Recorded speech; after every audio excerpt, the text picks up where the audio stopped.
طيب بسم الله الرحمن الرحيم. استكمالا للكيسز اللي احنا بنعرضها وبنحاول ان نخليكم تشتركوا معانا في اجابة الاسئلة بتاعتها، وبعدين انا بعد كده بحلها معاكم ان شاء الله. فهعرض دلوقتي ان شاء الله 2 كيسز، في رأيي ان هم 2 كيسز سهلين جدا جدا. اتوقع ان انتوا تحلوها بطريقة بسيطة ان شاء الله جدا، لان هم مش محتاجين قوي يعني تفكير، حاجة بسيطة وسهلة ودايركت جدا ان شاء الله. فياريت تقولوا لي ارائكم فيها واجاباتكم ان شاء الله. الكيس الاولانيه بتقول a female patient 16 years of age has pallor, mild jaundice and splenomegaly.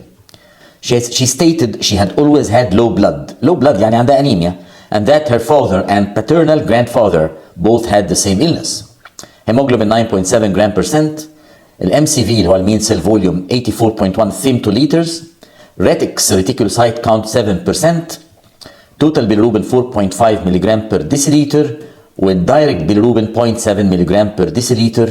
والسؤال بيقول mention one most important investigation at this point.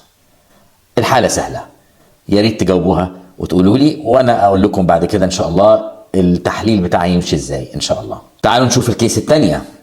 بتقول a female patient 28 years of age presents with general weakness, attacks of postural syncope and is frequently hypoglycemic.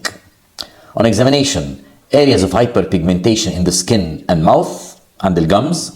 Hemoglobin 8 gram per deciliter والMCV 110 femtoliters. Platelets 82,000 per cubic millimeter. Leukocytes 3,000 per cubic millimeter. أول سؤال بيقول what is the most likely diagnosis؟ والسؤال الثاني بيقول confirm your diagnosis by 2 investigations.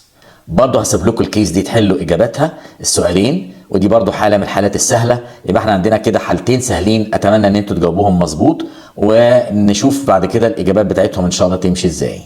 انا متاكد ان كلكم جاوبتوا الاثنين كيسز دول بمنتهى السهوله واليسر، وان شاء الله باذن الله نعرض كيسز ثانيه كتير، وبرضه نبقى نعرض MCQs كتير ان شاء الله. في الخطه بتاعتنا ان احنا نخليكم تتدربوا على الكيسز والMCQs كويس قوي، وعشان انتوا لو ماشيين في الكورس كويس قوي ان شاء الله مع الكيسز والMCQs اخر السنه تبقوا 10 على 10 ان شاء الله.